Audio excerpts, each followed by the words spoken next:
What's going on, YouTubers? Ladies and gentlemen, it's the Natural Born Thriller, and welcome everyone to All Elite Wrestling Reviews,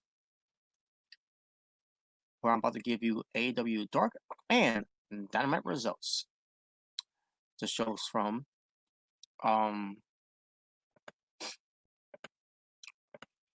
November 24th and November 25th of 2020. So, I want you all to stay tuned because when I come back, which it won't take long, I'll give you the first results. Start off first with AEW Dark.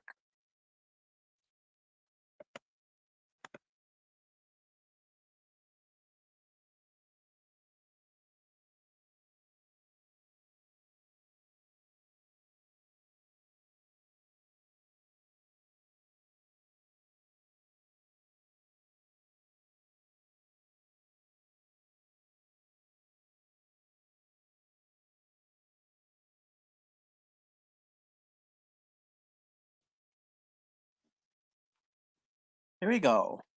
This will be your AEW Dark results. The show from November 24th, 2020. They were in Daily's Place in Jacksonville, Florida. Commentators, as usual, were Excalibur and Taz. And you had Anthony Ongogo, who's on commentary as well. And I'm pretty sure Ricky Starks was on commentary too as well during this edition as well. But the main commentators basically for the show overall was Taz and Excalibur, because you got to get the people what they want.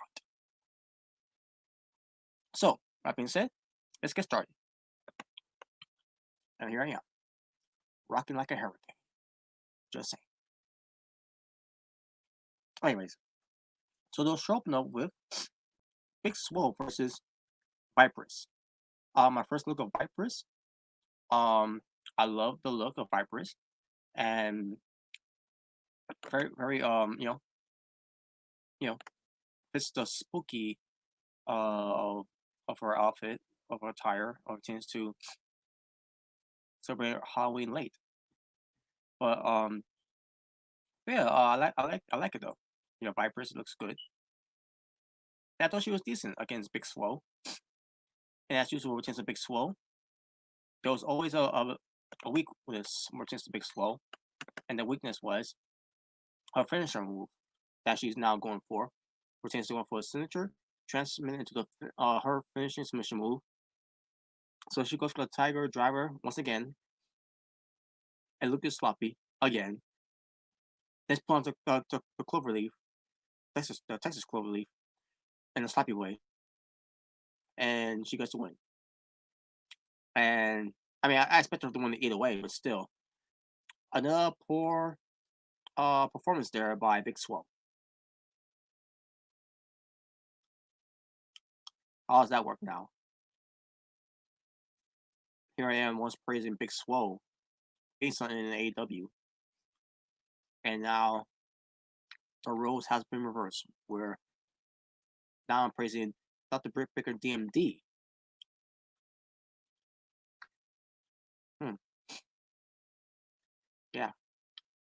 Yeah, Big Swole.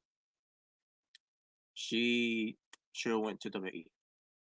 But again, WWE probably didn't want her anyways. But then again, you also have Britt Baker here too, who I wanted her to go to WWE as well, but it's whatever. But anyways, Britt Baker's making it the better of it. Big Swole, not so much. Very disappointing. The Dark Order will feature 3 and 4, which is John Silver and Alex Reynolds versus Lee Johnson and Aaron Solo. Excuse me. Aaron Solo. The tag match was decent, with obviously Dark Order winning. And there you go.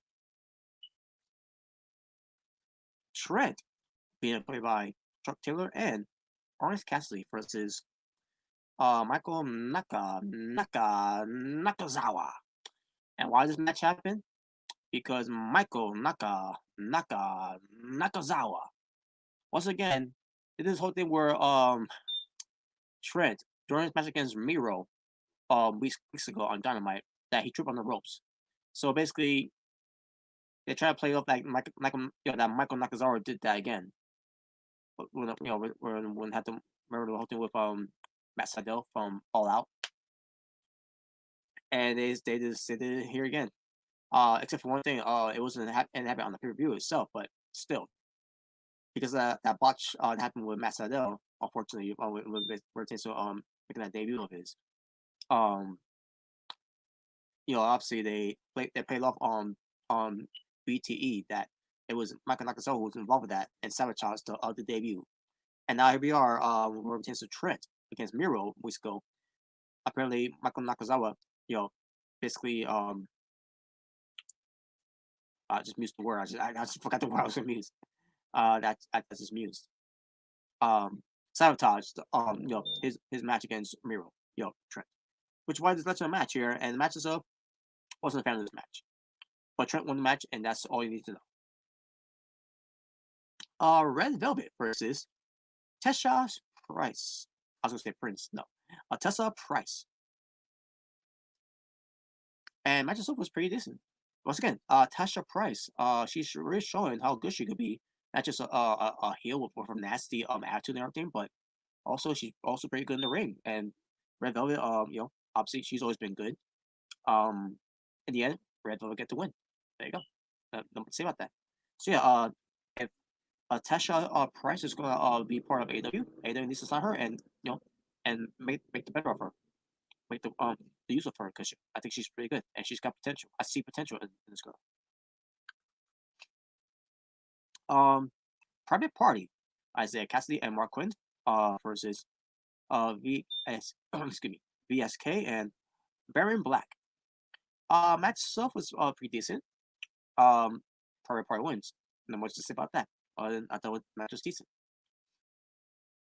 Kylan King versus Rochelle Chanel. And match itself was pretty decent too.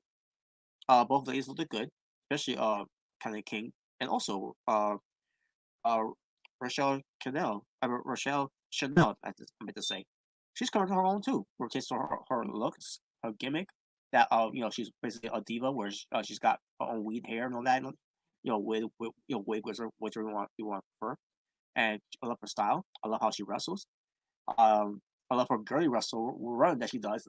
If you haven't seen that yet, yeah, if you have seen that, yeah, know what I mean. But yeah, I like it. It's different, and she really stands out of all the AEW women, and she's one of another prime example of where AEW needs to sign her because she's not signed with them, but they need to sign her because they got something in this girl. They got something with her career, her personality. She's charismatic. Her wrestling is not that bad. It's decent. I'll tell you one thing. It's better than Brandy Rose. I'll tell you that. And right now it's getting better than Big Swole. So yeah, Rochelle Chanel should be signed by AEW pretty soon. Ready to boost up their women's division. But in the end, it was Kylan King in the win. So there you go. Sammy Guevara defeats Marco Stuntgrove. Not much to say about that, but I didn't really care about the match that much. But at least Sammy Guevara won. That's good enough for me. Moving on. 2, Penelope 4, accompanied by Kip Sabian. This time being accompanied by Kip Sabian. And Penelope 4 goes up against Dream Girl Ellie. Yeah, so Dream Girl Ellie returns to AEW on Dark. And the match is up between Penelope 4 and Dream Girl Ellie was pretty good. I mean, it wasn't the greatest match, but it was pretty good the way I've seen it. And I love the trash talk that Penelope 4 was doing to Dream Girl Ellie, where she said on the line of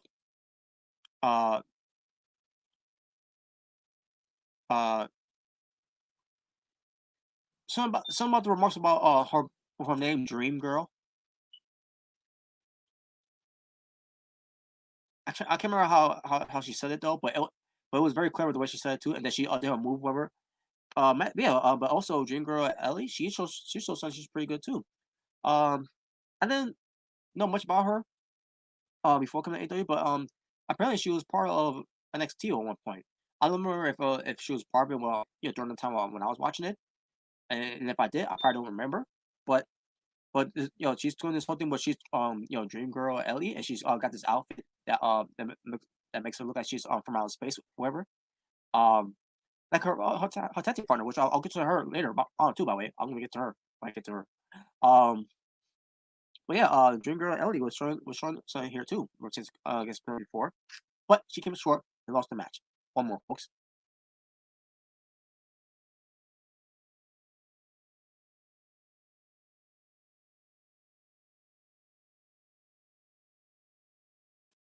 So like I said, Plum before got the win. Also, Plum before did the handspring color, the lethal injection onto Dream Girl Ellie, and guess what? Dream Girl Ellie, she fit right into it and took it perfectly. And right there, that tells you right there, she's good. Hope AEW thinks about signing her too. But obviously she won with the Fisherman Woman suplex. Her finishing move.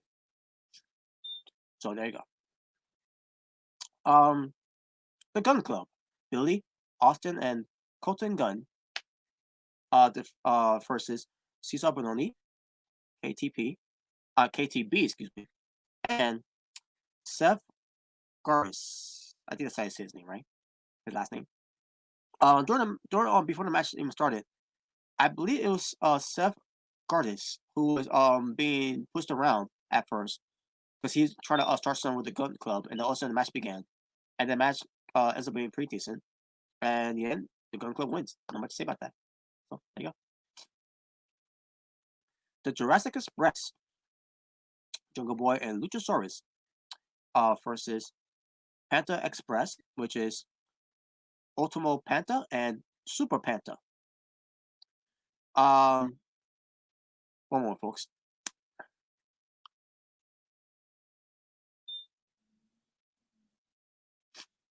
Just give me one moment.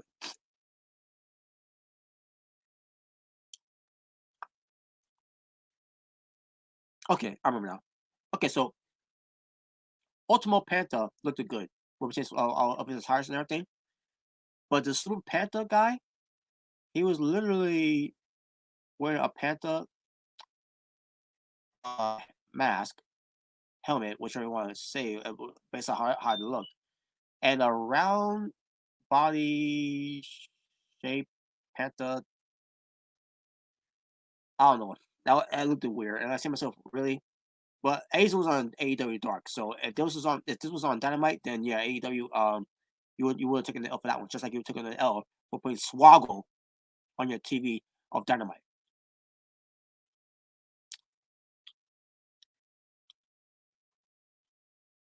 Just saying. But anyways, I couldn't really get that much because the Panther thing was getting on my nerves. Not Ultimo Panther. He was fine, but Super Panther, no. I mean, what's this? Kung Fu Panther? Is this what it was doing here? But in the end, it was Jurassic Express winning. Not much to say about the match.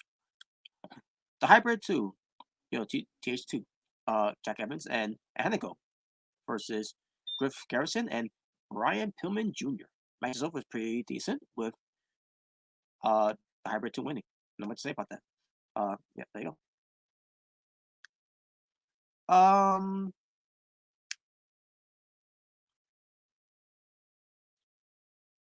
Did I skip a match? Oh crap, I did. Oh my god. My folks. My apologies, folks. Let me backtrack here. After the Penelope Ford match with Dream Girl Ellie, excuse me, we had Evilise and Diamante, the AEW Women's Tag Team Tournament Cup winners of 2020, versus Lady Frost, which when I saw Lady Frost, I said to myself, she looks good, and she looks unique. And her partner was Gina. Wait a minute, is this the same? Is this the same match?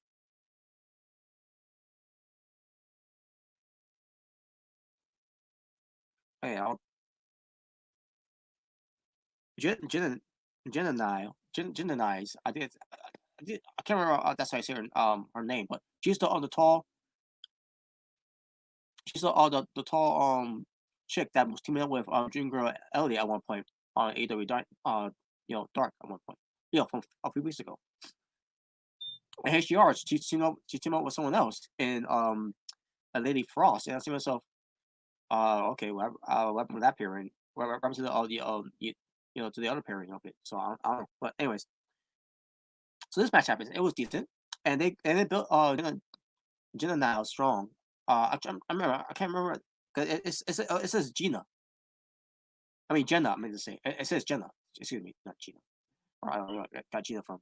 It says Jenna, but but it had more than that. It was supposed to be Jenna or something like that. I can't remember, um, but yeah, but they both were strong though. Pertains to her, not selling at one point, and then also, she ends up losing. And so, oh, so you protected her, but then you also have her lose. I don't understand that at all. That was weird. Weird booking there. And then we get to Brandon Cutler versus Adam Pierce. I mean Adam Priest. Excuse me. Match itself was pretty decent. With Adam, obviously, Brandon Cutler winning. So not much to say about that. And then after this match, we get to the waiting room, hosted by Dr. Britt Baker DMD, with also her assistant, Rebel, not Reba. So Britt Baker comes in, and she first of all says, it's overwhelming and all that, and blah blah blah. And she says to the fans that the baddest B is on the block. I ain't gonna say it. I actually respect for women to even say the B word. And she says that she's a dentist, just and who's or just a wrestler or whatever. And she also congratulates. Just basically says some other things too, but I'm just gonna skip ahead of that one because she brings up Jon Moxley, saying congratulations to him and Renee Young. Now she did say Renee, but she didn't say her last name. I'm pretty sure she doesn't know how to say her last name either, or since her real last name, not by Renee Young. But she did reference Renee and Jon Moxley. Congratulations for because they're gonna have a baby. And then she threw a dig at Moxley, saying that hopefully Moxley will show up to the delivery room, unlike the contract signing, for the for the last Dynamite show that he was supposed to be part of that show to sign the contract with Kenny Omega, but then he got hurt. But then he got attacked from backstage. But again, we're still wondering who attacked Jon Moxley. Just say. So, from all of this now, also we get to the special guest for the show, introducing her as the black belt in judo and the blue belt from Brazil of jiu-jitsu, the Brazilian badass, Tai Conti. And Tai Conti comes out. She looks gorgeous as usual in her dress too, that she's wearing. And Britt Baker goes and Britt Baker and Tai Conti, they hug and all that. And basically, Britt Baker asks her, "Is it Tay or is it Tai?" Because she don't want to be confused and all that. And correct, and stand correct herself and everything. So Tai Conti let her know, yeah, it's Tai Conti. It's not Tay Conti, it's Tai Conti. Like back in the days on NXT, in WWE, Tai Nara, Tai Nara. So if you take the Nara out, Tai. So there you go. Just saying. But anyway, Britt Baker didn't care. She was just trying to play nice, just to say Tay at the end of the day, and she did say Tay because she calls Rebel Reba, so she's basically the Chris Jericho of the women's wrestling thing, whatever. But anyways, and Rebecca says, how do you spell Tay? I mean, how do you spell Ty? Represents her name, and she said, is it Tie? And then Ty was like, no, it's Tay. And she basically, she felt like she's being, and Britt Baker at this point, she felt like she was being rude because, of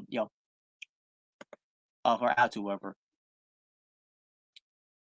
And then Britt Baker asked her a question about, what's going on with your personal life, or something like that. Of her relationship, when it pertains to dating someone, I guess.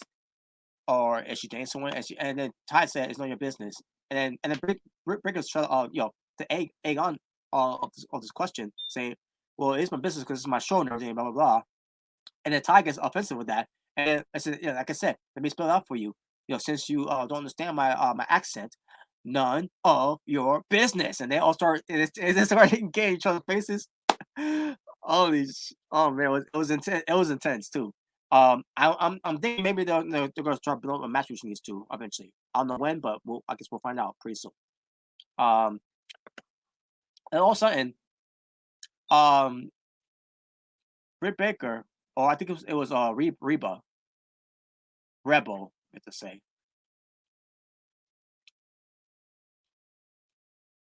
Oh, yeah, she also talks about, excuse me. She also talks about her relationship with Anna Jay, which is the whole thing, and then she brought up the whole thing with Serena Deeb, I'm sorry, Conti brought up the fact that she's a fan of Serena Deeb, good woman, and Red Velvet, good woman. Basically, 'cause the two women are very good wrestlers, and Ty Conti wants to be good, wants to be good just like them, and Ty Conti has improved a lot over the years. And then that's when that's when the question came in where the she had a boyfriend and all that, and that's when they started talking about that's when they started going back and forth and all that.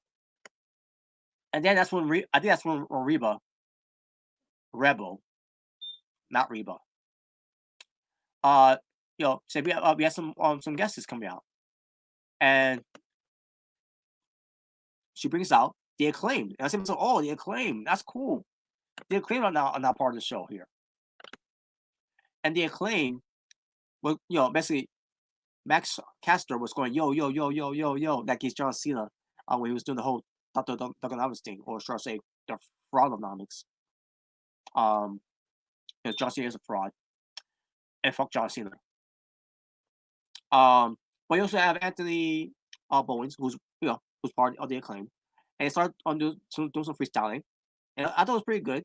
Where it tends to saying this is Max Caster doing this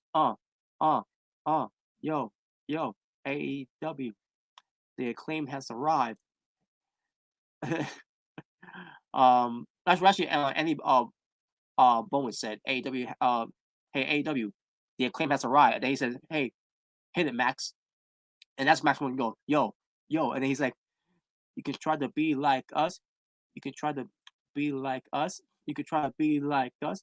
I don't really think can ever do enough though. You are not prepared to be the Acclaim. You could never travel our touring. And I think we're ready for the Hall of Fame. And they said something about Platinum, Max, all that, and blah blah blah. I'm not going too long with that. But basically, Ty Conti that had she basically had enough of it and she left. But that was the best part of the show too, by the way. Not just the whole thing with Ty Conti and Britt Baker's giving to have at it, to go at it and everything, but also when the Acclaim showed up and they started doing this whole thing, and then Britt Baker joined along with them, doing this and all that, and then Ty Conti she just left, and she's like, this is my waste of my time, I'm leaving. So yeah, it was good. I was like, after watching the second episode of The Waiting Room, this was the best. Now, hopefully they'll show it on Dark. I mean, hopefully they move away from Dark and put it on Dynamite pretty soon, because I think it'll be entertaining on Dynamite. But anyways, there they go. That's basically it. And sorry for the losing my touch there. Routines to that whole thing. Trying to keep the flow of it with the freestyle that Max Caster. And by the way, I'm not the person to be like that. Anyways, I'll just leave that to to those that knows how to do it. So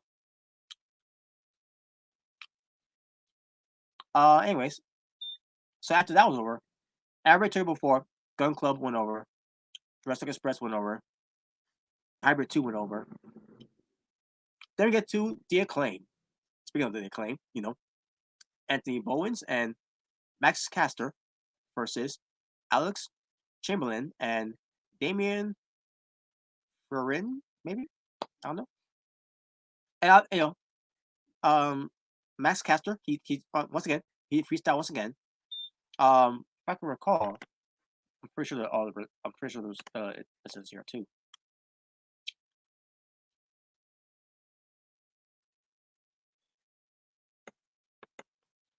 All right, so this is what Max Caster was saying, and no, I'm not gonna do the freestyle way. I'm just gonna say how he said it. He says, "Now you boys can't run. Why this grandpa teaming up with his grandson?" I love that part. And Damien, you ain't even in the game we're playing. The only games you play are with Kip Sabian and Miro, because they're gamers. Chamberlain, looking like 1,000 zeros, looking like you a 6 foot Italian hero. Yo, I think you had enough. The Acclaim leaving bitches in the back, looking up. But yeah, yeah, basically as a whole, it's just that whole thing. There was more to it than that, but I'm not gonna go to that. But yeah, the Acclaim, man, they're awesome. They are awesome. At first, I wasn't into my first, but then they started, they restart, catching my instruments here. It's catching on for me, and they're good tactic too. They're good wrestlers. So this match itself decent, and the Acclaim wins. They could Acclaim that win. And I was kind of corny. I tried. Matt Sydal, versus 5, Alan Angels, who's from the Dark Order, and match itself was pretty good with Matt Sydal winning. There you go. I'm sorry, Freddy Peter Avalon, that's his name now, versus Fuego del Cel. And match itself was pretty decent. And Peter Avalon wins. He finally won a match. Whoa, what? And he was looking in shock, in all shock. Well, I guess at this point anyone could be Fuego del Sol. So there you go. I can't remember if there was a skit of Peter Avalon on the show here or not. I can't remember, and I don't recall. So whatever. And finally, the main event: the Dark Order, Evil Uno and Stu Grayson versus Sonny Kiss and Joey Janela versus Chaos Project, which is Dr. Luther and Serpentico in the three-way tag team match that I thought was pretty decent, with the Dark Order winning. I think the Dark Order may have beaten either Sonny Kiss in the match. I'm assuming. Yeah, I think it was Sonny Kiss. And there you go, folks. That was your results for AEW Dark, the show from November 24th, 2020. And I'm about to go over how many matches there were, and I'll get to my overall strength for the show for a taste of AEW Dark. So give me one moment.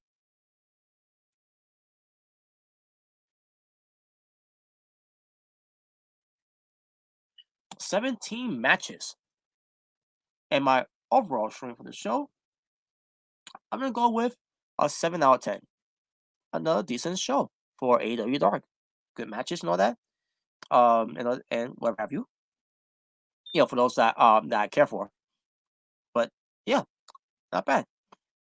And that was your AEW Dark results, the show from November 24th, 2020.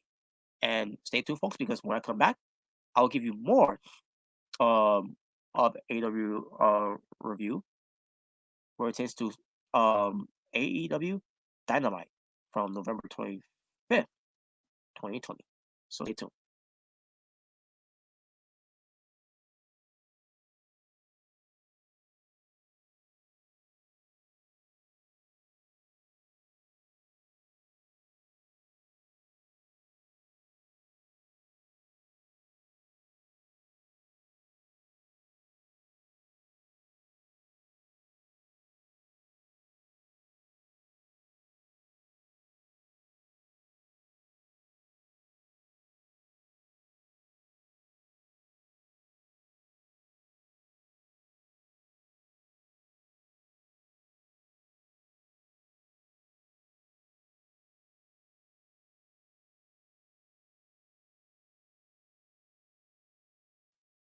And we are back with some All Elite Wrestling review, where it pertains to giving you AEW Dynamite results from November 25th, 2020.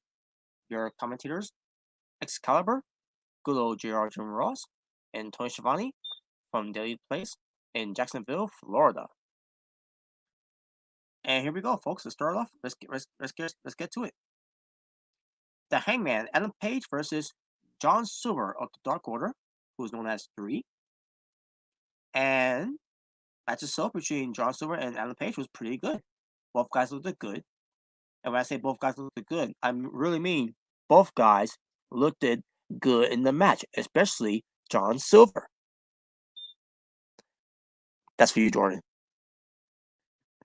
Yeah, and people know who I'm talking about when it comes to Jordan Williams. So anyways, but I'm pretty sure he's gonna disagree because to him John Silver is a bitch. But anyways, but I digress. But match itself was good. I thought it was good. The Hangman and Page isn't winning. And by the way, this was during the weekdays, where it pertains to Thanksgiving and Black Friday. Excuse me. That's basically what the show. I mean, the show wasn't much surrounded with that one, but hey, they did during the around during that week when the holidays was up, but was coming up. I'm to say. But in the end, the Hangman and Page gets to win, and there you go. After the match, the Dark Order goes out there. I thought maybe they was gonna attack Adam Page, but then Evil Uno asked Adam Page that he pertains to the very strong group, the elite. How about you try to leave that group? I mean, even though he's not part of the group anymore because because he's been out of the group. I remember in segments that he has been going back into the group, but and come join the Dark Order, and basically he's giving Adam Page to think about this, and there you go. And all I gotta say is, something is like, so this is the best you got for the Hangman Adam Page. After he failing to win the tournament, this is the best story you got for him. I don't know. I just don't know. I think they're cutting the balls out of the Hangman Adam Page now, of losing a lot of momentum and losing a lot of steam. Hopefully he'll bounce back, but we'll see. We'll see where this goes. Kenny Omega, he's been interviewed by Alex Marquez, and basically he's asking the question to Kenny Omega: does he know what happened to Jon Moxley? Who attacked him? Who ambushed him? Kenny Omega says, the more things change, the more things stays the same. Says that last year he lost to Jon Moxley. Since then, he's been he's been Moxley's on the magazine covers and all that, whatever. After the title finals that he went through, he's saying the cleaner has returned. After that performance he had with the Hammer Page from Full Gear. Says that once the he's the one back that's back on top and being the best. Omega says to Moxley if he can lead the garage wrestling at home for one night, lead the tables and the weapons at home, and beat Kenny Omega in a straight wrestling match. He brings up Moxley's childhood from the week prior of what he told about this whole thing about his dad during that of his promo. And then he says that Omega didn't think Moxley's dad was all that tough, and he said in fact, Kenny Omega's dad can beat up Jon Moxley's dad. So basically, it's all about throwing jabs at each other's dads. That's basically what it was from Kenny Omega. But anyways, we'll talk Kenny Omega later because I thought I said they talk about that one, which I thought was stupid. But you'll find out once I get to it.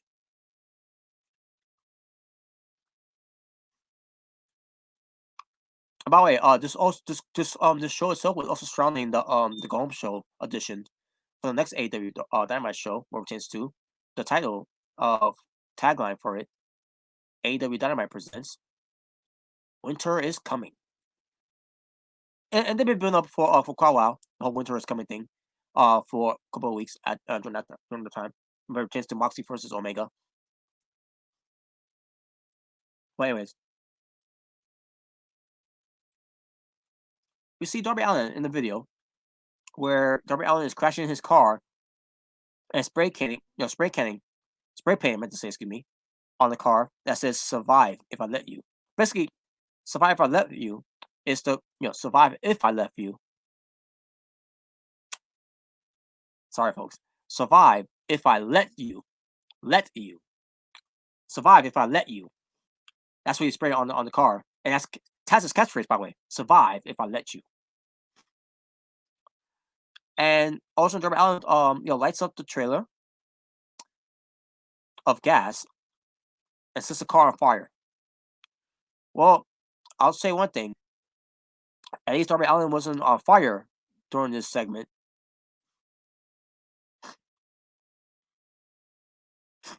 But anyways, he puts it on fire and then he walks off. With his TNT title, and there you go. Not much to say about that. Basically, all you see is a car burning in the background. Of just Darby Allin walking away from it. Powerhouse Hobbs versus Lee Johnson, and basically Powerhouse Hobbs beats up Lee Johnson very badly.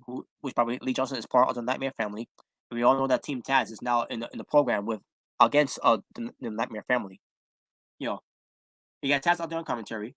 Taz also had with him with the FTW Championship belt. I was so wait a minute, why has he got the FTW Championship belt with him? Like, isn't that Taz? I mean, isn't that Brian Cage's belt now? But there's a reason why he had the belt too, which I'll get to when I get to it. But we had a squash match. Not much of a squash match, but in a way it was kind of a squash match too. Lee Johnson has some offense, but it was most likely to show the powerhouse Hobbs off of him being a heel and everything and being part of Team Taz. And by the way, he's wearing a new singlet, by the way. I mean, he didn't wear singlet before. Singlets, I meant to say. He didn't wear singlets before. Based on the singlets I saw, I see myself, oh my god, they're trying to make him look like Taz. Except he's not having the mohawk, Taz used to have back in the 90s. That's basically what it looked like to me. Will Hobbs, Paul Hobbs, excuse me, is basically like Taz. Except he's taller and more buffer. Anyways, well, Hobbs got the win, and also Taz tells Powerhouse Hobbs, you got the rest of the night off. Basically go sober with Cage and Starks. So also Taz goes a promo, says he's got a problem with AEW for not acknowledging the FTW World Championship title, saying that he's not going to leave the ring until he talks to someone from management. And as he's saying all this, his microphone gets cut off. And also he goes to Justin Robinson and says, "Give me a microphone." And he says again, telling the management what's up and everything. And once again, his microphone is being cut off by someone from management. Now, who could be doing this? I could give you one guess. And it's not Tony Khan, I'll tell you that. But the commentator is saying that Tony Khan said, well,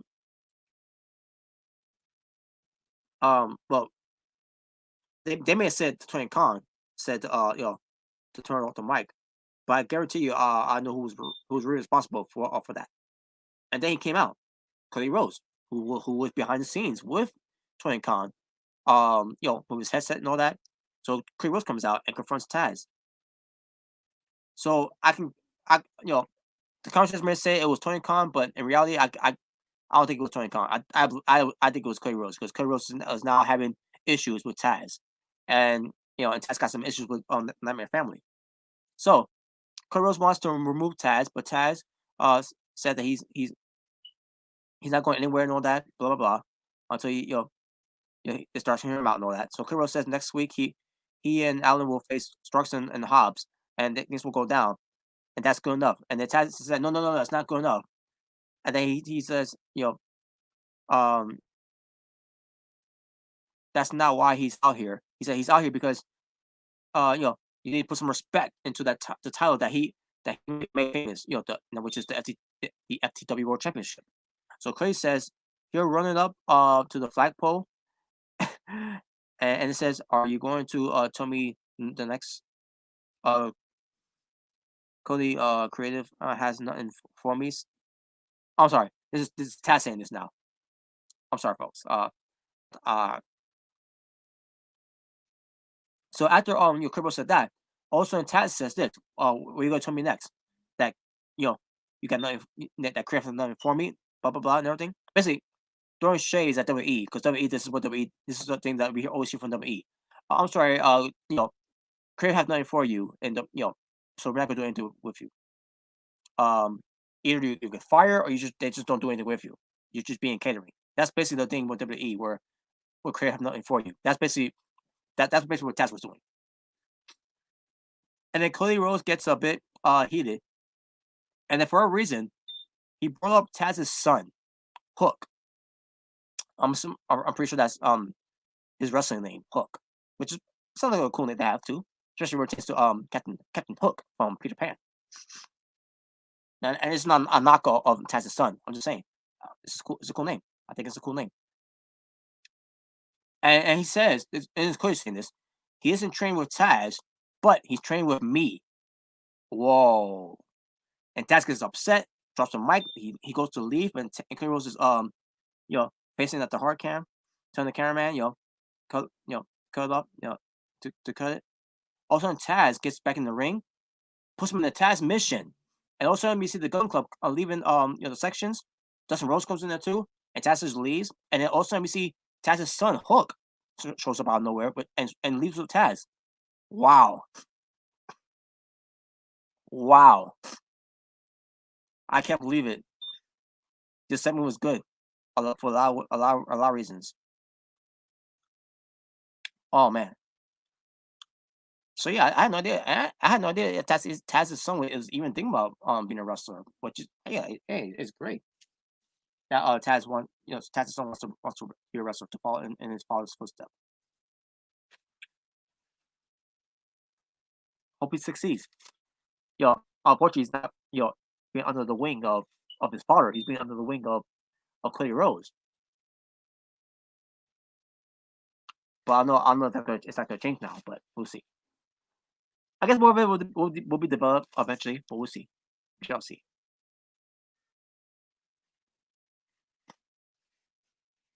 Wait, that was some heated promo there, in the segment too, intense in a way.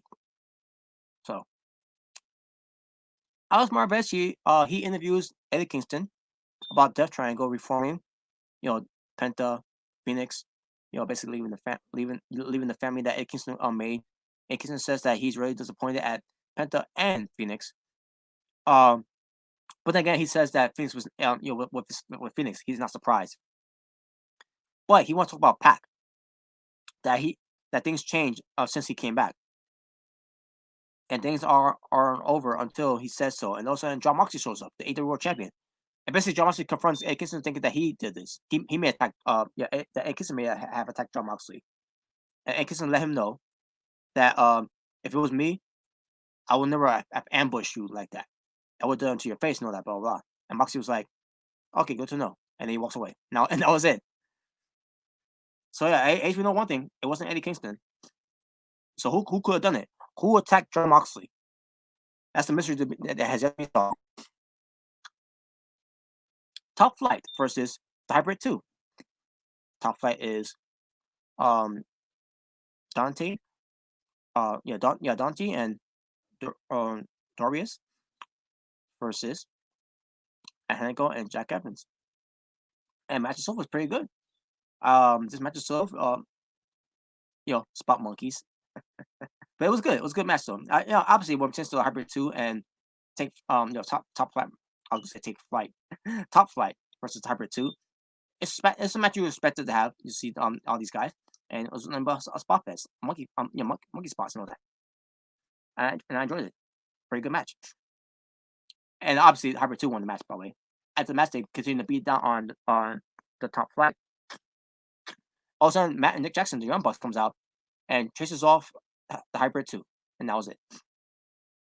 Not much about that. So there you go. But they're building up on the Hybrid 2 to be up in line to be in line, first in line to go up against the Young Bucks for the AEW World Tag Team Championships, which is great. You know, they're building something up here, and I appreciate that. Vicky Guerrero does a segment along with Nyla Rose, Business 101. So basically, Nyla Rose and Vicky Guerrero, most likely Vicky Guerrero, excuse me. No point intended, by the way. Excuse me, no point intended.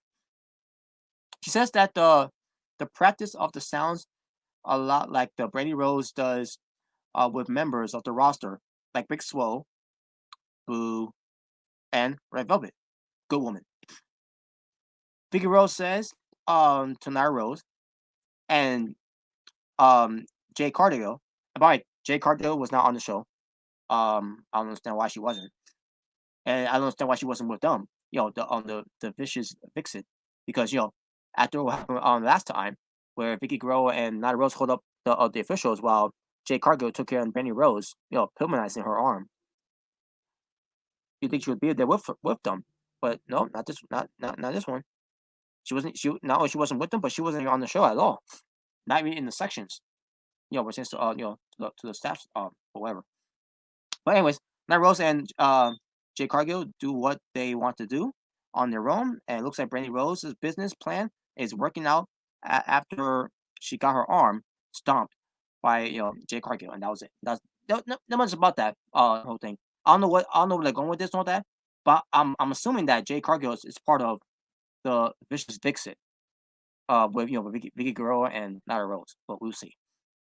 Hey, and this leads to Jay Cargill and Nyla Rose being a tag team. That's great because at least Jay Cargill got her weaknesses, because I don't think she's ready yet. She's been trained for almost a year now so far. And it's gonna be her second year so far. Coming up, and I don't think she's ready yet. But hey, if they want her to be put out there, eventually they'll have a one-on-one match in the future. Have her be in tag team matches, and what better way to put in a tag team than with Nyla Rose, who has been wrestling for a long time. So there you go. We get FTR with Tully Blanchard, Scott Dawson, Dax Harwood, excuse me, and Cash Wheeler. That's what I meant to say. They talk about the loss against the Young Bucks from Full Gear. Talk about how their match will, people saying that it was a great match and everything, but it was the worst night for them because they lost the tag belts and everything. And the Young Bucks, with for 3 seconds, they were the better tag team because they beat FTR, but that doesn't mean anything because they are still the best tag team in the world with a lot of belts, and they want those belts back. And Tully Blanchard said it's their destiny to win back the tag belts. Young Bucks should fear the revelation. Fear FTR, fear the revelation. And there you go. Yeah, that was it. Not much to say about that. It was a decent promo. So Chris Jericho and Jake Hager of the Inner Circle, also they've been covered by the Inner Circle of, and I can remember. Yeah. MJF was out there. Warlow, Sam Guevara, Santana Ortiz. They were out there too. To be there with Jericho and Hager as they go up against SCUs, Christopher Daniels and Frankie Kazarian. Match itself was pretty decent. Decent tag team match and all. You did have some involvements of the Inner Circle, which it was going to happen either way. And it did play into the to finish where MJF punches Christopher Daniels with the diamond ring. Jericho lands the juice effect, a nasty juice effect that Christopher Daniels fed into it pretty good, and gets the win. After the match, the Inner Circle continues on beating down on. Well, here's what happened. Frankie Kazarian gets back in the ring, and just is taunting them, and Frankie Kazarian just punches MJF, and that's when the Inner Circle starts beating up on SCU. Also, Scorpio Sky comes out with a steel chair, and Inner Circle bails out, and that was it. So yeah, there you go. About that. But I'll get to a little more about that later on with just Inner Circle. Kip Sabian and Miro.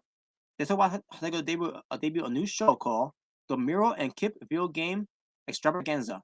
All of a sudden, Orange Cassidy shows up out of nowhere, turns off their console. They get mad, which led to Trent and Chuck Taylor, best friends, by the way. They came out and attacked them. And then they start fighting. Also, Miro gets gets to the cameraman who's in the way, and then he's grabbing the camera and looking at the cameras, as we're looking at him, and he's saying, "Get out of my way!" And then tosses the cameraman out of the way, and then the fight continues on, except for one thing we couldn't see, and that was basically this segue to move on to the next thing that's going on, which is I'm gonna get to right now. Here we go. The contract signing of Kenny Omega and Jon Moxley. So Tony Schiavone is in the ring, and Simmons said, "Wait a minute, why are we doing this?" I mean, I get that Jon Moxley needs to sign the contract and all, but here's the thing. From the previous review I did with AEW the AEW review for the Dynamite results of it, Kenny Omega signed the contract already. So why couldn't Tony Schiavone meet up with Jon Moxley, like in a private room, just to sign the contract to make it official, instead of just doing this thing again, where you're doing the contract signing again in the ring again, with Kenny Omega coming out, doing his whole stick, his elaborate entrance again, coming out. But as this was going on, with Omega doing his entrance and all that, waiting for his cue to for the screen to come down.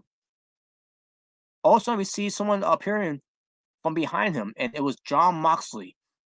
Kenny Omega is aware of what's going on behind him, and Moxley just attacks him. And the ladies with the broomstick was scared, and they ran off. And Moxley kept beating up on Omega, brings him to the ring, gives him a paradigm shift onto the belt, and then Moxley gets on the mic. He basically says he doesn't know who Omega hired to attack Jon Moxley. Because now he's thinking that now the story is that Jon Moxley thinks that Kenny Omega hired someone to take out Jon Moxley. When he got attacked, and he said, well, he did a terrible job at it because he didn't finish the job. And he says Omega wants to take out Moxley, and it says he knows some guys that tried to do before but failed. Moxley says that he thought the beef between them was squashed, but now it's back on. And he says the only way Omega is going to take him out,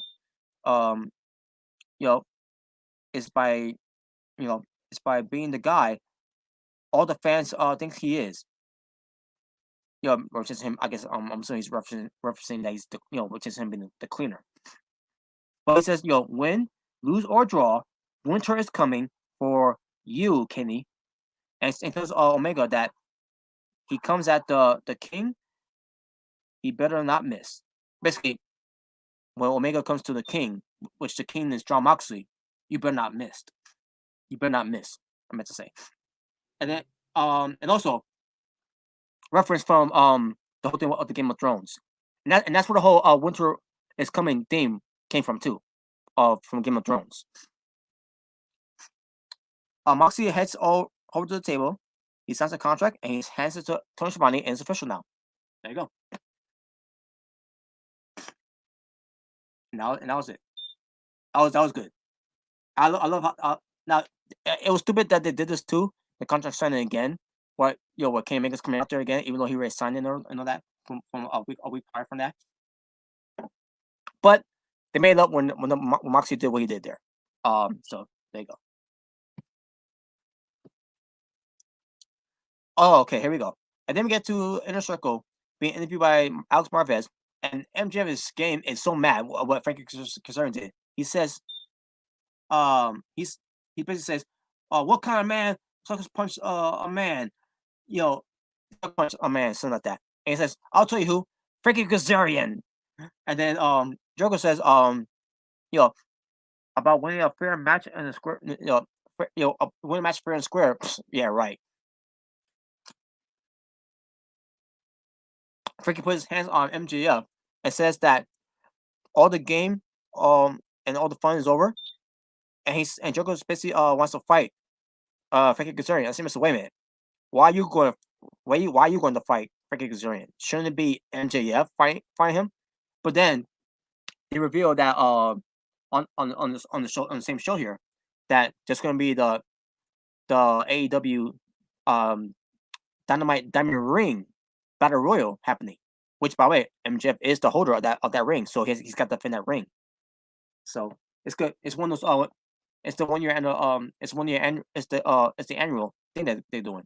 Last year it happened with obviously MJF winning, and also obviously the Battle Royal winning the Battle Royal. It was MJF and who was it that fought him? Was it Alan Page? I think it was Alan Page from last year if I recall. Don't quote me on that one, but I think that's who it was. That MJF and Alan Page were the last two in the ring. From the Battle Royal, and then a week later they ended the wrestle for the Diamond Ring, and then obviously MJF won that Diamond Ring.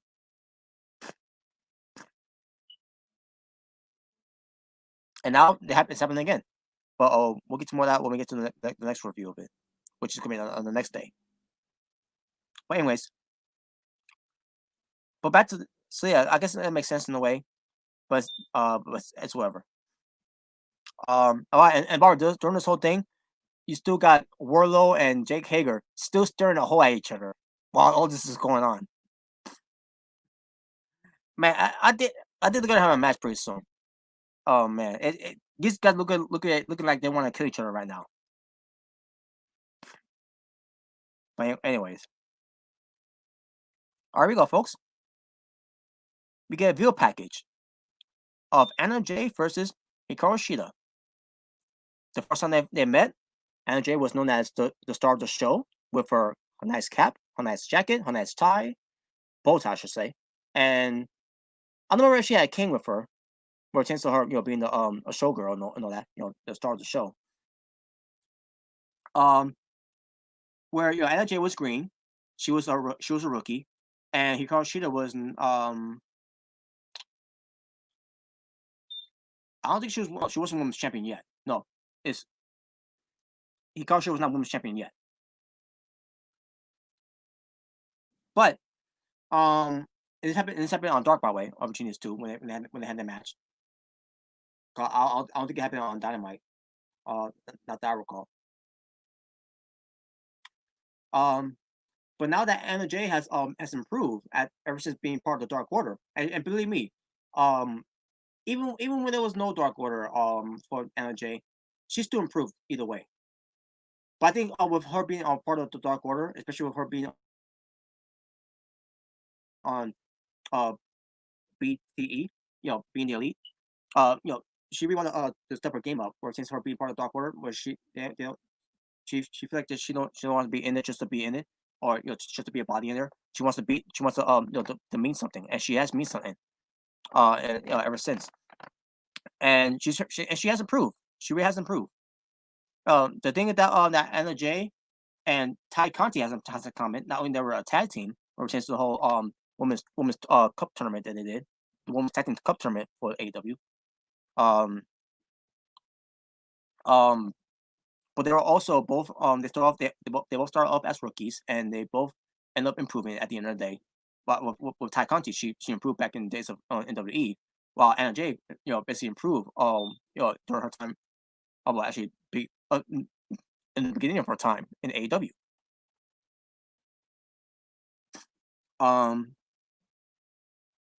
But yeah, it was a nice video package though too, and we get to the match. Hikaru Shida defends her AEW Women's World Championship against Anna Jay, being accompanied by Ty Conti. So, I also have 5, 10, and 4.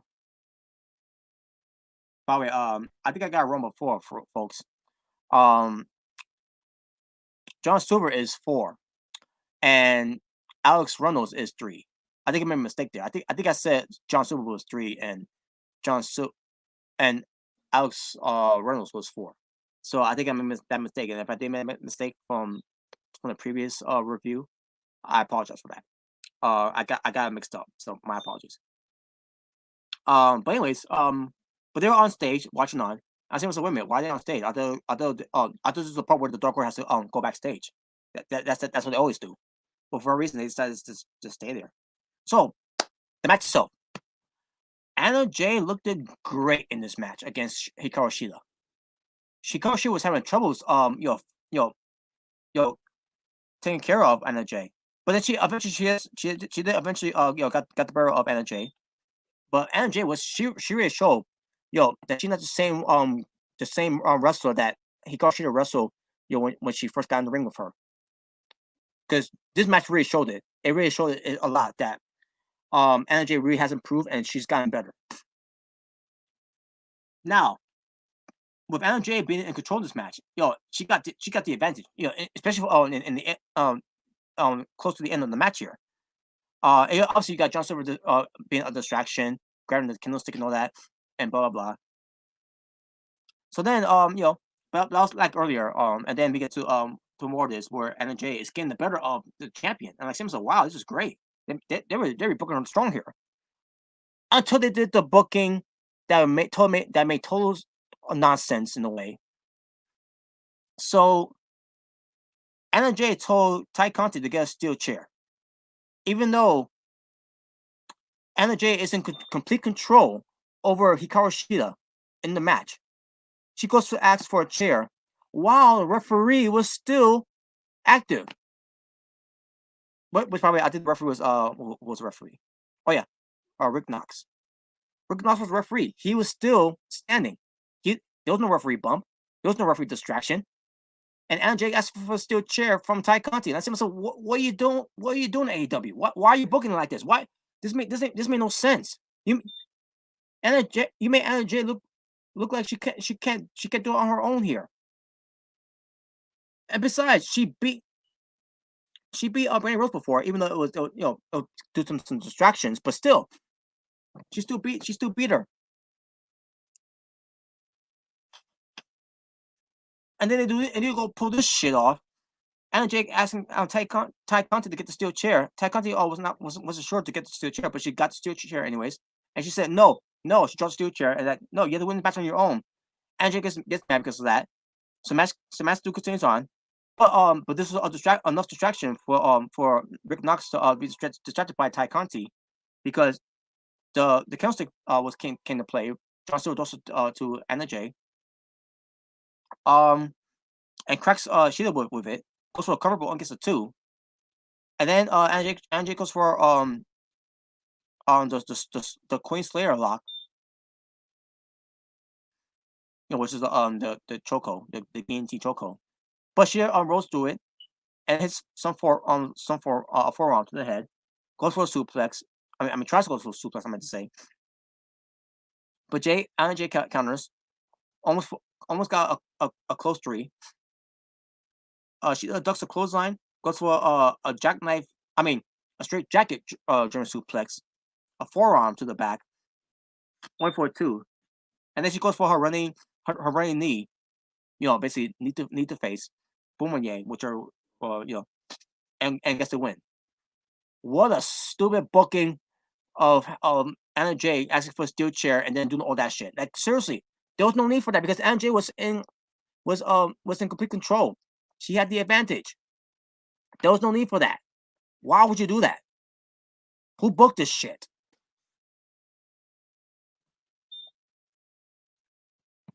That was so stupid. That was a stupid booking there. A good match and you kind of ruined it with the stupid booking. A shitty booking. But Hikaru Shida retains.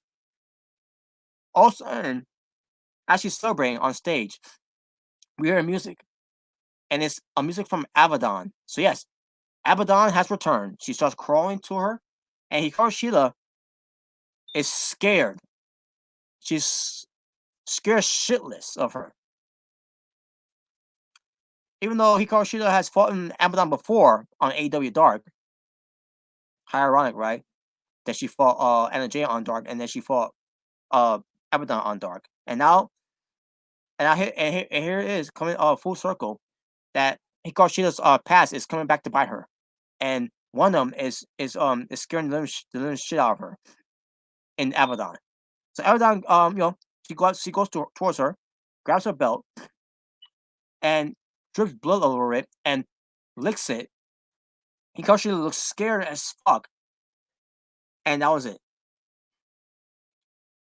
Well, that's the next program there. Abaddon versus Hikaru Shida for the AEW Women's World Championship title. When is that gonna happen? I don't know, but we'll see. We shall see. Let me go backstage. By the way, great to see Abaddon back after her injury that she suffered from Tai Conti. And I heard on what happened to her. It was like a some kind of kick to the throat or whatever it was, or chop to the throat, whatever that Tai Conti did to to Abaddon, which again shows how tough she can be. But at the same time, I wonder how that even happened in the first place. Was there a botch that happened from Tai Conti's part that I didn't know of, or I should know of? I don't know. But good to see her back though. But then we get Matt Hardy. He's iconic. He's iconic big money Matt in this one. Talking about how he's the most inverted wrestler in the world in history, whatever. He says that 2020 began a tough year, but he wants to inspire everyone to fight on, and says that if he can live on through it, so can everyone else. Says that little issues. Then he goes to say that the fans to consider what will Matt Hardy do: survive, thrive, and win. And that was it. So Matt Hardy's a heel, I guess. And we'll get to more of that when we do the next review of it, which is gonna be on the next day. Ricky Starks, Brian Cage, and Powerhouse Hobbs. They're talking on behalf of Taz. Well, most likely Ricky Starks was saying that they love being in AEW, but he hates Cody Rhodes. He thinks he's got an ego that gets in his way, especially when he's mad about losing to the group last week. But during this time, it's a few weeks ago. Starks tries up the tag team match between Cody and Allen versus to Hobbs and Starks, and that was it. And that was a good promo there from Ricky Starks. And Brian Cage said something too, but only a little bit. Hobbs just stand there looking tough. He ain't saying nothing. There you go. But it was good though. For Ricky Starks' part, it was good. He's a great talker. Main event time: The Butcher and the Blade with the Bunny versus Pac and Rey Fenix being acquired by Penta El Zero Miedo. And match itself was pretty decent. And in the end, it was the Butcher and the Blade winning. And the one who took the pinfall was Rey Fenix. After the match, Death Triangle gets beat up by Kingston's family, Eddie Kingston's family. The Bunny gets a steel chair because they're gonna nail Pac with it, with not one. Let me see. I'm trying to remember if it was 2 or 3.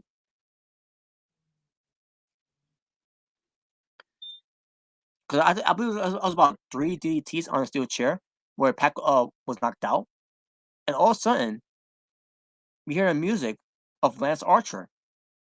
And I said, so wait a minute, is he gonna join along with Kingston as well? Which it wouldn't make any sense because Kingston and Archer has been talking a lot of trash. Well, most likely Kingston was talking a lot of trash about Lance Archer because he won't shut up about the whole I won the Battle Royal because I never got eliminated, blah blah blah, from All Out, blah blah blah. That whole thing. So I'm thinking to myself, why is he coming out? So he comes out, he clears the house, and basically takes out the Blade, and that was it. And he's standing with Death Triangle, except one of them is laid out, which is Pac. And as Archer gets on the microphone and says, trash, keep talking your trash about me over from the last few weeks, about you never got eliminated from the Battle Royal, blah blah blah. And it says more brawling between the two sides, and says Kingston and Archer jaw at each other, and that was it. That's how the show ended. So there you go. And that was your AEW Dynamite results pertains to the Go Home Show edition for AEW Dynamite. Winter is coming, which I will be the next review tomorrow. But first, let me first go to the Toma Wrestling and overall story for the show.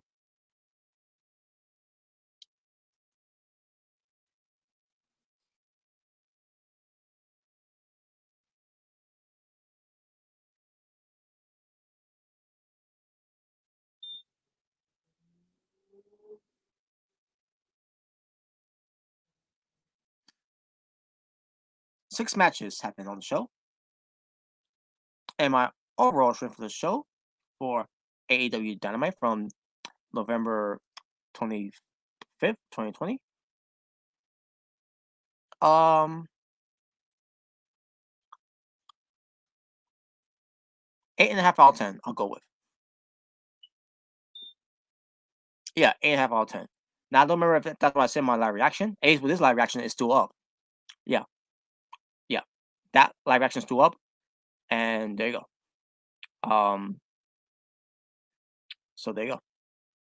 But yeah, there you go, folks. That was your results for AEW Dynamite for this Gong Show. We're chance to this Gong Show edition for AEW Dynamite. Winter is coming.